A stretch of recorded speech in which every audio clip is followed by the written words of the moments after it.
Hey, so I wanted to share a story with you about how I overcame sex addiction. And I've talked about this in my past, but I haven't gone to the depth that I really wanted to share with you around what was the actual process that allowed me to shift from the addiction back into a very healthy and a very functional way of engaging and existing around sex. When I was in my early 20s, I had a sex addiction. And it was this deep, deep need to have sex often every day. And I would feel empty if I didn't. And oftentimes from this deep desire, like I would miss out on doing, college assignments. I would um, put myself in dangerous situations in order to, to get sex or to have sex with someone. I would make very poor choices that could have led me into some serious harm or death, really, in order to get sex. And I will also forgo my boundaries, right? If there was something that was not okay with me, but if I spoke up about it, this person wouldn't have sex with me, then I wouldn't speak up about it, right? So that was about whether the type of sex we were getting ready to have I didn't really enjoy, or um, I really didn't want to have sex with this person per se, but it was here or whatever. Also, very risky behavior sometimes. Sometimes I would want to have safe sex, and the person didn't have a condom or something like that, and so I would just say okay, right? So this is the kind of things we do when we have an addiction, whether it's with sex or anything else. A lot of times, what happens is you the pull to engage in that is so strong that you will negate your own safety, your own well-being. Um, you'll negate your own needs, right? Your needs, whether it's sometimes people won't. They'll use the money they need to pay for their bills to pay for their whatever their addiction is. They'll you know oftentimes do behaviors that ruin their family systems in order to engage in the addiction. Um, and all of that. This is kind of one of the symptoms of addiction. It's not just that you're engaging in a thing frequently, but that you are put in order to engage with that thing. You often put yourself at risk and at harm, and even though that engagement with this and how you're approaching this is harming you in some type of way, whether it's financially, whether it's with your family, whether it's physically, you still engage with whatever you are addicted to. So this is what was happening for me in my early 20s. And um, when I had my near death experience, when I was 24, and I had my near death experience, and uh, crossed over to the other side, and Source told me that in order to heal my body and to heal my entire life, I had to come back home to my soul, that I had to come back home to my soul through the practice of self love. After I came out of that experience, I really realized that one of the things that I really was going to have to address and have to heal was this sex addiction. That sex addiction was draining me of my soul's energy, that it was a dysfunctional behavior for me, and that there was a root cause to it, and that the root cause was actually what was the pain that needed to be healed. So I began to focus on healing the sex addiction, and I did not undergo a program. And this is not to say that programs are not useful or that they're not helpful. I have many people in my life that have had other types of addictions that have gone through programs like AA, and many other programs. And those programs have worked wonders in their lives and really helped them transform and really helped them experience deeper levels of well being for them. But I did not undergo a program. That was not my journey. What I did was the first thing that I began to do to just a little bit more about this sex addiction, like just to tell you the severity of it, right? It wasn't just that I was having a lot of sex. Again, I was having sex that was at risk to my well being. And it was driven by I was feeling driven by it, right? That if I didn't get it, I didn't feel okay. If I didn't have sex, um, as often as this drive was happening for, I would do whatever I could to get it, even if it was risky to my well being and to my overall life. And I oftentimes would, sex with many people, several people in a day, right? Somebody in the morning, somebody afternoon, somebody mid afternoon, somebody at night. At the height of the addiction, this is what was going on. And what it was this is what I understood after my near death experience is at the core, at the root of this was a wound. And as with almost every addiction that I've ever worked with someone with, every addiction that I've ever helped anybody heal from, or that I have been friends with people or in family relationships with people who have had them and have looked out from the outside, every addiction has at its core root a wound. It has is usually some type of trauma, which is trauma. The Greek root word for trauma is wound. So there's a wound that's there that has gone probably usually since childhood that has gone unhealed, and that wound is causing you to have some type of unmet need. As human beings, we have needs, but also your soul has needs. The human being needs the body, the physical body, has biological needs like eating food, drinking water, getting in air, shelter, etc. But the soul has needs as well, and those needs are usually emotional, and that's like feeling a sense of connection and belonging, feeling loved, feeling worthy, feeling free, feeling happy and joyful. So these are types of needs that we have. Just like our biological needs, if those needs go unmet, um, they will cause dysfunctions and illness in us. And I'm not just talking about mental illness. I'm talking about they actually will manifest physical, biological illness in the body when we go a long time without meeting the need. But we have to actually meet the need and have the need met and not just soothe it. And what a lot of addiction is our attempt to soothe the unmet need because we're not taught usually how to actually meet live lives that fulfill and meet the need. So the need goes unmet, and so to soothe the pain of the unmet need, we develop some type of dysfunction, and addiction is usually where there's one of those dysfunctions. So this is what was happening for me. This is what I realized for me. And excuse me, I have to sneeze. In order to really address this wound, I had to get really clear on what it was. And for me, what I got clear on and was very clear on, really, even during the whole time that I had the sex addiction, was that I felt a deep sense of unworthiness. Particularly, I felt undesirable.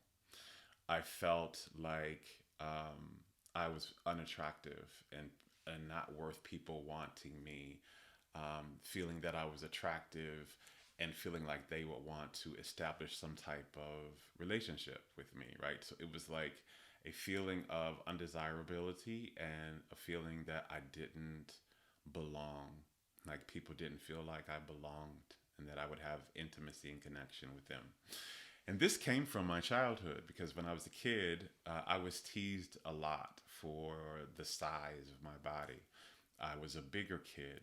I was what people call now kind of thick, but at the time we called it chubby and we called it fat, even though I wasn't really of just kind of a little bit bigger than my peers.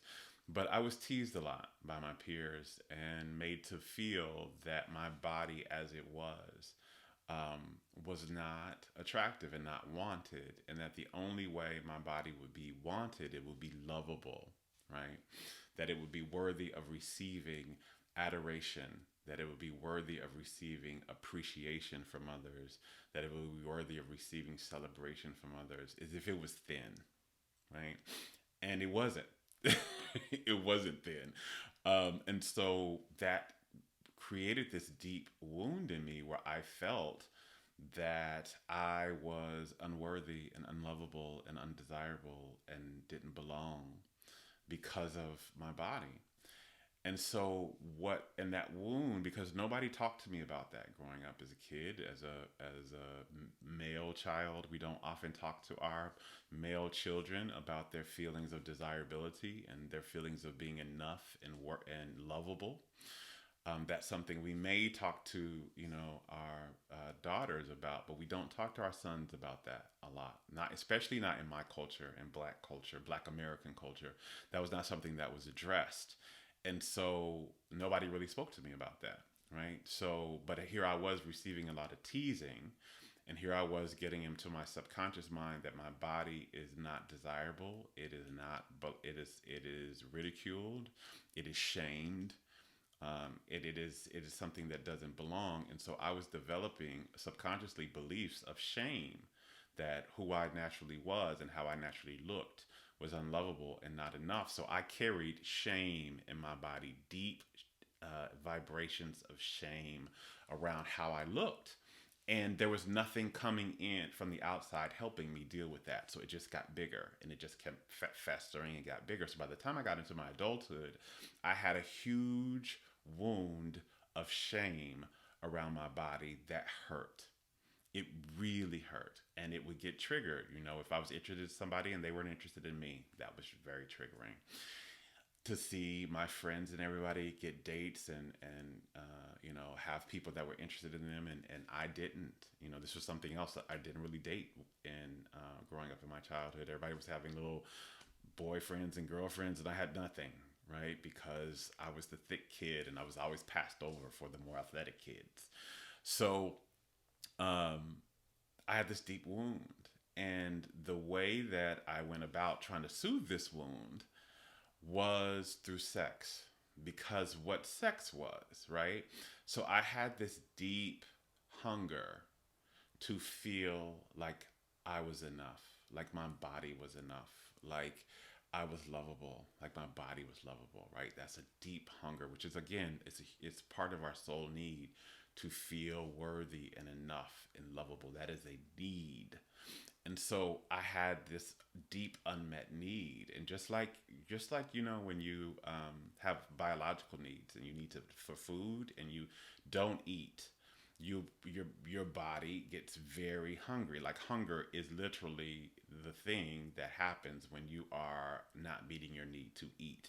Starvation, the feeling of being literally starved, is the deep feeling of being chronically your biological need to eat being going chronically unmet. Well, I had a soul need, an emotional need that had gone chronically unmet for years. And so, just like there's hunger pains and there's starvation pains, there are pains that come when our soul needs are unmet. And there was a deep pain that I had from not feeling worthy and lovable. I had a deep pain of shame. It was deep. It was deep. And so to soothe this pain, right, to allow myself to feel good for just a moment about my body and about myself, I would have sex, because what sex did was it sent a message to me that somebody desired me, that I was desirable even for this moment. If they were willing to have sex with me, that meant I was desirable, right? That meant that my body was okay. It wasn't this disgusting fat thing. They wanted it. They wanted to touch it. They wanted to be, around it. They wanted it to be in them, or they wanted to be in it, or whatever it was, right? They found me desirable. And from this need to feel desirable, because I was not taught how to source this from within, right? I wasn't taught how to source my worthiness and my sense of lovability and desirability and my sense of beauty and my sense of being enough and belonging. I wasn't taught how to source that from within myself. So I needed to source it externally, right? And this is what almost every addiction is about, is trying to source and meet the spiritual need, usually from some external means. But the problem with it is that external means will never, ever, ever, completely heal an internal wound. An internal wound has to be healed by internal means. And so this is what I became very aware of, that I needed to, I had been trying so hard and for so long to soothe this wound. And it wasn't with external means, which were sex. And not only was it not healing it, but I was also um, harming myself through this means, through this external means. I was harming myself. I was dishonoring my boundaries. I was putting myself at risk for many different things. I was letting go of the other things that were very important to me in order to focus over here, and so my life was falling apart a bit. And so I made a decision that I was going to heal this. And the first thing that I did was I decided to be celibate. I was going to be celibate for a while. Not because sex is a horrible thing or because I thought it was dirty or anything like that, but because I realized that my relationship to sex was toxic, that it was poisoning me, and that I needed to step away until I could clear my internal understanding about myself, until I could heal this wound that I had. I needed to step away from sex because sex also was triggering for me. It would further. This is usually kind of how sex addiction works. So it would soothe it for a minute, but when that person didn't call me back, right? When that person went on about their business or they didn't choose me to be in a relationship with, the wound got triggered again, right? So then I had to have sex again because the wound of not feeling enough and not feeling like I was enough for somebody to choose and not feeling like I was desired. I was attractive enough to have sex with, but not attractive enough to stay around for a while.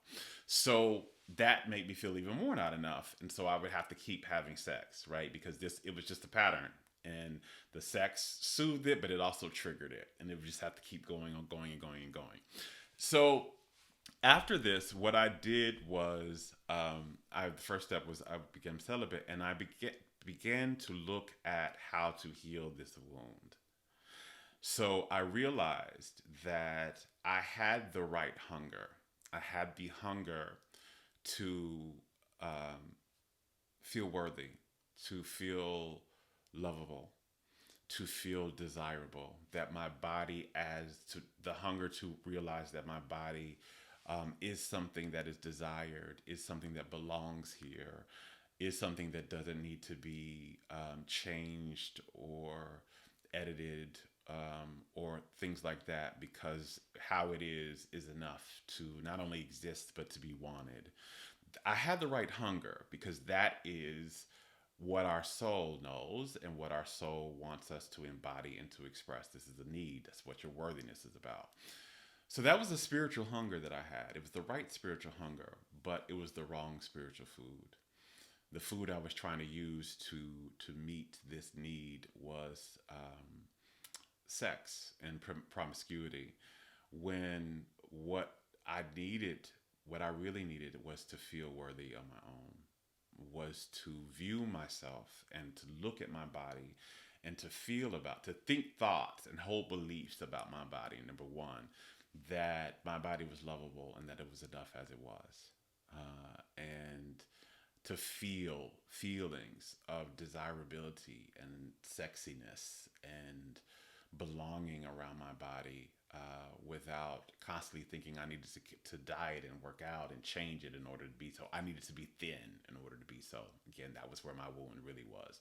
The only way it could be lovable and desirable was to be thin. And because I was not thin, I was not that. So I was celibate for many years so that I could work on how I viewed myself, the thoughts that had gotten instilled in me from the teasing that I had received when I was a childhood, and how those beliefs about my body not being enough because it wasn't thin made me feel, the shame it made me feel around it. So I did a lot of work. I did a lot of self-love work. I did a lot of learning how to appreciate my body, learning how to view my body only with unconditional positive regard, whether it was the weight on the scale that I wanted or not, whether it was losing weight or gaining weight, whether it was the ideal thin shape or whether it wasn't, right? I began to really look at doing the work of creating a relationship with myself where I viewed myself only from a space of unconditional positive regard. Meaning, I only appreciated myself. I didn't ridicule myself anymore. I completely stopped judging my body. I used to keep a journal. I still do every once in a while. I just don't do it as frequently as I used to. But I kept a journal every day. And we hear people talk about gratitude journals and where, you write things every day where you're grateful for and all that. Well, I decided that I was going to keep a self appreciation journal. And every day in that journal, I would write 5 things that I appreciated about my body and I found beautiful about my body. Things like my skin tone, things like the shape of my shoulders, things like the curvature of my back, things like how strong my legs were, things like how athletic my body has always been and how great at different sports and different things it's always been. And I just felt this every day. I would write in this journal no matter what, and I would try to choose 5 different things every day. Now, some days I got to 3 or 4, but my goal was to 5. And as I began to do this, the feeling around my body began to shift, right? And not only that, but the more I began to write this journal, the more things I began to recognize that were great about my body. And this is also science. There's a part of our brain called the reticular activating system, or the RAS for short. And what this system is basically in control of, it's in control of 2 things. One, that your brain does not get overloaded, that it does not get so overloaded that it gets shut down by the input of information that comes into it. So it filters the amount of information that the brain can process so that the brain doesn't get overloaded. Second thing it does is it monitors your focus, right? What you get to see in the world, and it amplifies more of that. So the reticular activating system basically, you know, chooses what you get to see and how much of it, right?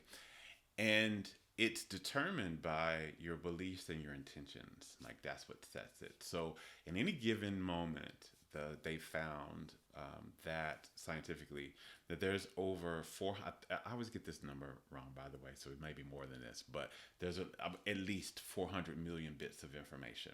Almost an you know, in our terms, almost an infinite amount of information available. So right now, as you're watching this video, you see me, but there's also 400 million bits of other information that your brain can process. And the brain can only healthily process. It can only healthily, meaning without shutting down and becoming dysfunctional, it can only process 2,000 bits. So we don't even get to see what's actually here. We don't even get to see half of what's actually here, right? We only get to see what the RAS, and the RAS chooses what those 2,000 bits are. It chooses and most of those bits are things that you're not even aware of, like things that let you breathe and things that are, motor functioning and things like that. But the the other bits that are not taken up with that are chosen by the RAS, and they're based upon what you believe and what your intentions are. So you're not even really seeing everything that's actually even there. Um, but you can also, so when you have something like shame, right? So when you have something that says my body's unattractive and it's not desirable, all you'll be able to see, because you've sent this to the RES, is this is the belief, this is the system. So all you're able to see, and all I was able to see, was what was wrong with my body, where my body wasn't enough. When I would see a picture of myself, all I would see was what was fat and what was out of shape and what wasn't thin and what wasn't desirable. I never really would see, when I would look in the mirror, same thing. So I never really got to see anything other than that. It was only just that. That was all of my reality. And this is how we believe we are seeing the truth, when actually we're not really seeing what's actually there. We're just seeing what our brains have collapsed down to, what they're showing us. So in order to shift these bits, this exercise that I did began to shift it. And this is kind of one of the things you can do to shift your 2,000 bits. I began to write this, what I appreciated about myself. In the beginning, it was very hard to find 5. And then before you knew it, like, it was easy to find 5. There was even more that I could write in that day. But I was just stuck with those five. I was like, okay, I'll write these tomorrow. And then before you knew it, I began to notice all these places in my body that were beautiful and that were so attractive and that were wonderful. It was almost like my body had always looked like this, but I had never seen it, right? But I was seeing it now. And even when I began to look at old pictures of myself, the very pictures that I would see myself, and I'd be like, "Oh God, you're fat," or "Oh God, you're unattractive here." I looked at those same pictures, and it was like I saw something totally different. I saw how beautiful I was, and how beautiful my body was, and I didn't see fat at all. I saw like a guy who had a really great body. And this was something that was really interesting, right? That shifted how I viewed myself and how I was beginning to feel about myself. So then the more and more you begin to do this, this is the reticular activating system also works with the law of attraction. So again, when you only see this, you attract more of that to see, right? So and when you're in shame and you do not shift out of that, you attract more and more and more to be shameful, to view it from shame. And so this is how you believe that this shame is the truth when it's not. You're not even seeing what's really there. You're just seeing what's your brain has collapsed down to let you see and what you keep attracting to see, right? So I had changed and my whole world began to change. I began to feel um, beautiful. I began to feel enough. I began to feel lovable. I began to feel worthy. And all of a sudden, I was getting compliments from people. Oh my God, you look so great. Oh my God, your body is this. Nothing had even changed about my body, right? But all of a sudden, the compliments were coming. And they were coming, and people that I've dreamed about, that I used to be attracted to, that weren't attracted to me, started coming out of the woodwork saying they were attracted to me. And again, I was very still celibate in this. So this nothing was changing with that. I was still celibate, but I was changing again my emotional relationship to myself from one of shame to one of appreciation and acceptance. I was accepting my body. I wasn't judging it anymore. I wasn't constantly trying to change it by dieting or getting in the gym so that I could be thin. I worked out because I like to work out. I'm an athlete. So I like to, work out so that I can perform, do the sports and things that I want to. But I wasn't working out to get other people's approval like I was before, and to get up somebody so that somebody could say, "Oh, he's really attractive." I felt attractive already, if nothing even changed in my body or not.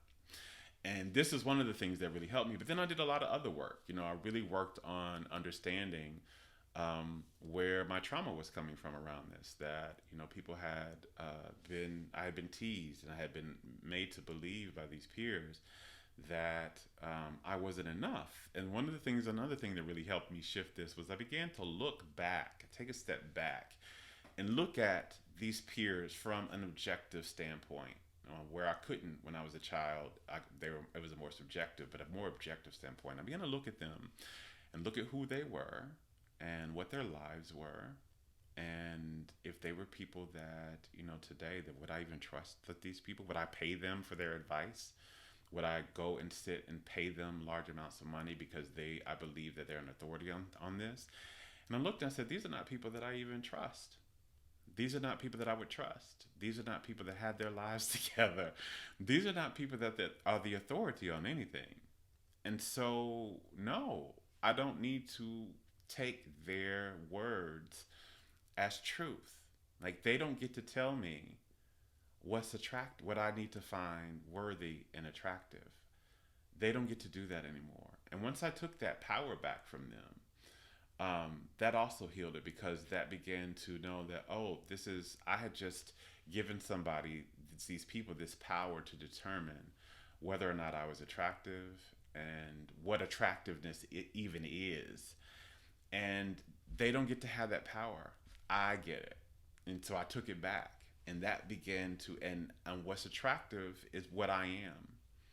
I'm what's attractive. I'm the definition of what's worthy and lovable and desirable, right?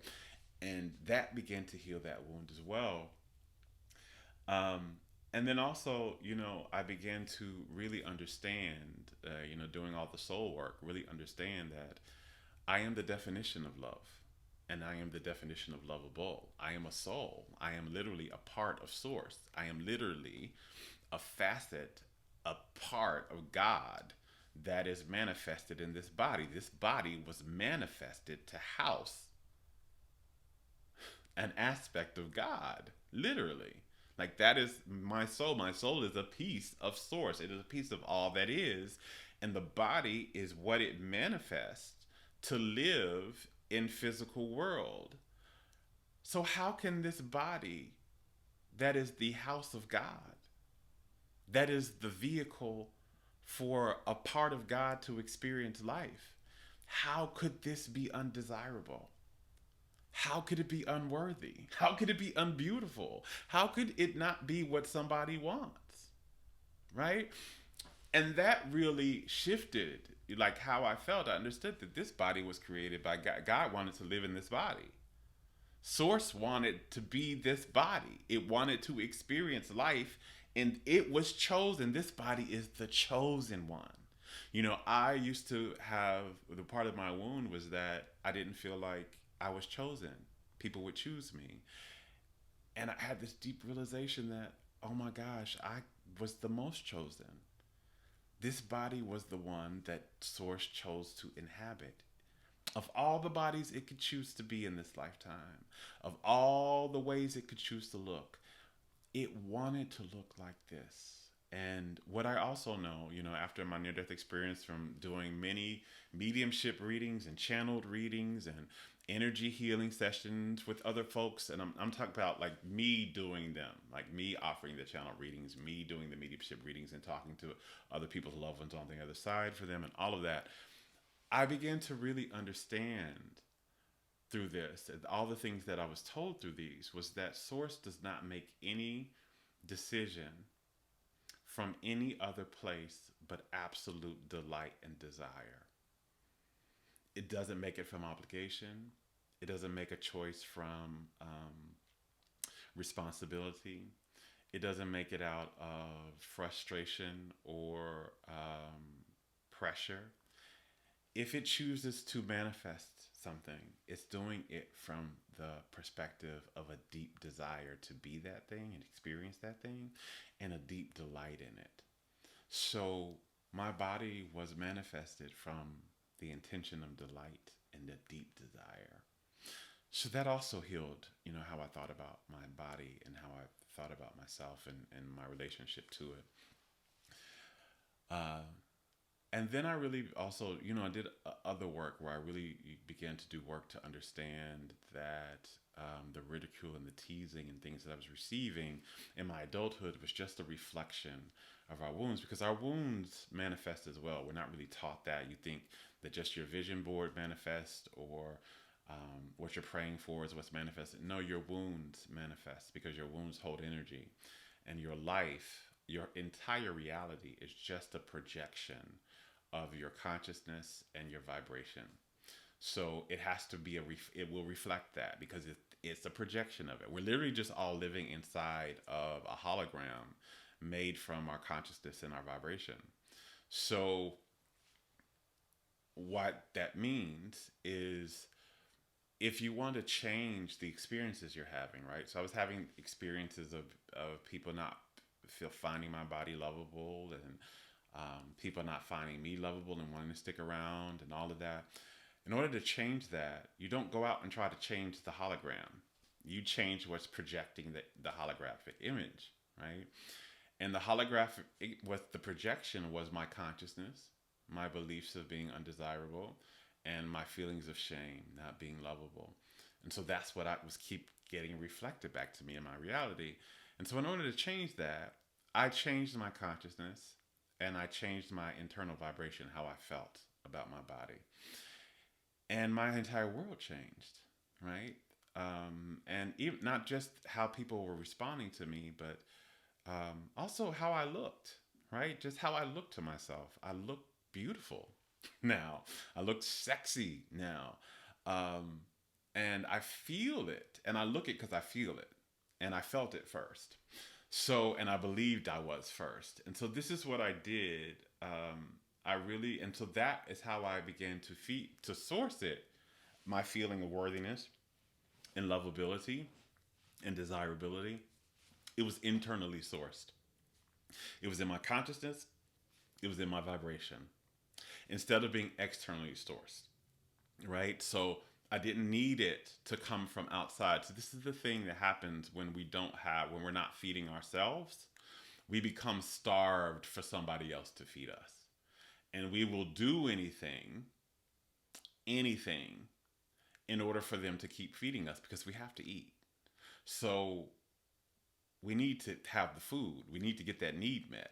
So we'll do anything to have them meet that and to not have them stop doing so. And so this is where in addictions, whatever the external thing is, right? Whether it's drugs or alcohol or shopping or sex or whatever, that external thing is we're using it to feed some type of hunger we have. And because it's only externally sourced, we're only getting externally fed. In order to secure that we get the feed, we'll do anything. We'll betray ourselves. We'll abandon ourselves. We'll put ourselves at risk. We'll, oftentimes destroy our families and our livelihood, because this is important. It's a need. We're trying to get it met. But when you internally meet it, when you internally source it, you don't need it externally like that anymore. It doesn't have to happen like that. So your whole relationship to those external things begins to shift in oftentimes miraculous ways. And so this was what happened for me, right? As I did this work during my celibacy, my entire relationship with sex changed. I didn't need it so I wasn't just like, I have to have it or else I'm going to die. Because I felt worthy and I felt lovable, even if the person I was interested in wasn't interested in me. Even if somebody, showed up, but they didn't want to develop a relationship, I didn't take that in as me being unwanted and unlovable anymore. And so there wasn't a need for sex. Like if somebody didn't want to have sex with me on the first date, I used to feel very ashamed. I used to feel very, unworthy. Now I'm the person that's like, nope, I'm good. I'm good. Like I can wait. There's not this drive. And don't get me wrong. I love sex still. I really deeply enjoy it. But now sex is not something I'm using as a coping mechanism, right? It's not something I'm using to soothe the wound. It's something that I do from a space of intimacy and connection and the state of wanting to experience pleasure with somebody that I deeply enjoy. Right? So sex also back then had lost its sense of pleasure because, and this is kind of very similar to almost all addictions that I've known. Like people who often will say whose addiction substance is drugs. In the beginning, the pleasure is everywhere. You feel it. You're in it. It takes you to all these highs. But the more and more you do it, the lower and lower the pleasure is. You only get like that much. The same with sex was with back then when I was in the addiction phase. I just wasn't getting a lot. It was just something I needed to soothe the wound. It just wasn't giving me a lot of pleasure anymore, though. Now it's deeply pleasureful. I get so much pleasure when I have sex, and there's no wound there. And because there's no wound, I don't dishonor my boundaries anymore around it. I do not put myself at risk. There's not a drive to get it by any means necessary. I'm way more patient with it, and not like patient because somebody else is saying wait, and I'm just like, okay, I can wait. I'm the one that's like, yeah, no, I don't feel like having sex right now. Maybe later. And that was very new for me, right? And when you heal, you become a whole different being. Your way of being and how you show up in the world is different. It's not just how you view yourself around that issue and how you feel around that issue, but also how you behave, how you show up. And what I found is now that I'm way more attracted to people all of a sudden. People find me very, very attractive. And that's all great. But again, it's icing on a cake. It's not the cake itself because I'm internally sourced. My worthiness is back home in my body, in my consciousness, and in my energy where it's always belonged. And I feel desirable and I feel at home in my body. I don't need it to change. I don't have an adversarial relationship with my body like that anymore. I view my body no matter what, even though I don't have the six pack that I used to have and that I wanted so much now, I don't feel any less attractive. And even though I'm softer in some areas um, where I would prefer to be tighter and harder from working out, I don't feel that has made me less less than or inadequate or undesirable in any way. And this is what changes. Like I have more of an unconditional positive relationship with myself instead of an adversarial one. And that is how I changed, healed sex addiction. So when I came back out of my celibacy, um, when I was initially in it and healing, I thought, oh my gosh, when I come back, is it going to trigger it all over again? Am I going to go back into the pattern? Nope. Nowhere near. My whole energy around sex has really shifted. Um, it's more of a healthy and holy relationship with it. Sacred, like sex is a sacred thing to me. Um, and it's enjoyable and all of that, but it's not this thing that I feel like if it doesn't happen today, that I'm going to be destroyed. Now, again, I know that sex is also part of how our bodies, desire to feel pleasure, and it's a need in its own in a way. Um, but it's not something that needs to happen for me daily. It's not something that needs to happen for me even every week, unless I'm in a relationship, right? I like to have sex at least weekly, but when I'm single, it's not something I need to have. So even a month, even every month, I am, I am. There's no dysfunction around it. It's very functional and very healthy. And so I wanted to share that with you because I hadn't gone in depth around this, but this is kind of how I believe all addictions, we heal all addictions. Yes, you may need to step away and abstain from it for a minute, whatever the substance is. You abstain with it, but it's not the abstinence from it that is what heals it. It's you using the abstinence to give you time and give you space to address the root of the addiction, which is the wound, which is the unhealed wound. And it's usually some type of unmet soul need that you have that went unmet because of some type of trauma that you experienced in your childhood. And when you can address that, you can become aware of it and you can address it and you can heal it. You could bring whatever the need is from having to be externally sourced to now being internally sourced. Um, you can have a miraculous change in your situation and you can heal. Healing is possible. You're not always just going to be healing. You can be healed around something. And this is what it was for me. So I hope this has helped you. I hope this is an aha for someone. And if you know anybody who is going through this and this video may help, please share it with them. As with any of my videos, please share it with those who you love, who could be benefited by it in some way. And until next time, I love you. Now go love yourself.